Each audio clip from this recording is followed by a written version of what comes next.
Hi, and welcome to another Boiled Sports QuickCast, part of the Handsome Hour, part of the Boiled Sports Network. I'm Boiler Dowd, your host. Mom, thanks for watching. I did this a little different this week. I had a couple things going, had to travel for work, so I'm publishing this a little bit later than normal. This is this week's 2-minute Mourning, the post-Michigan game version. Was Purdue ready to go toe-to-toe with a primetime, big-time team? It looks like no right now. 91-degree game temperature, it was humid, Purdue already has depth problems, and then on top of that, you had a couple injuries. Markel Jones was already injured, and then add in that Tario Fuller's injury that I didn't know about until right before kickoff, and that really made the offense one-dimensional.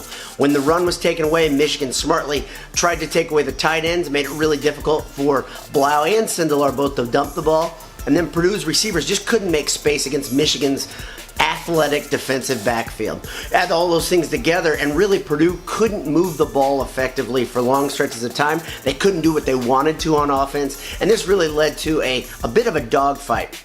The defense held up in the first half. The defense held up into the third quarter, but once again, Michigan's ability to platoon players, Michigan's ability to have depth and talent and size and strength and speed advantages, and eventually the dam broke.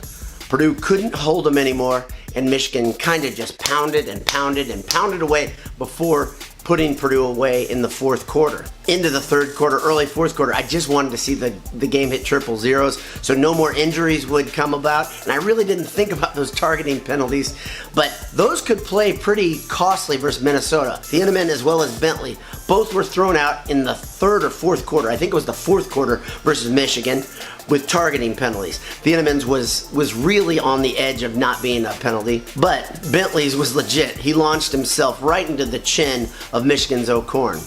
Compare and contrast that to the hit that was put on Jackson Anthrop in the first quarter, I believe, where a Michigan player launched himself, used the crown of his helmet, hit Anthrop right in the ear hole so hard that it threw Anthrop's helmet off in spite of being buckled on. No flag, no review, and no catch, of course, for Anthrop. It was pretty amazing. Nick Holt is really getting this defense geared up to play an intense, high-paced defense because he's trying to gloss over some of the problems that Purdue has with depth, with talent, when they play the really good teams. What's going to happen is penalties are going to mount, especially when the team gets tired, and because they're trying to hit teams hard, you're going to see some cheap personal fouls versus these really good teams. They got to trim it down. They got to get rid of that, but at the same time, got to keep the intensity up. That's a pretty big challenge. We'll see if they can do it. So next up, Purdue will play Minnesota, not this Saturday, but the week after. I'm excited about it, looking forward to it, looking forward to the Boilers having a little time to get healthy. We'll keep you up to date on the site with some posts, a Handsome Hour or two, maybe some other stories regarding this basketball story that's breaking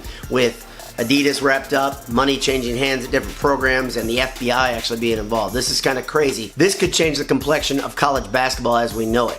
I don't think I'm jumping to conclusions when I say this. This is a big deal. Thanks for tuning in to the Boiled Sports QuickCast. BS all the time.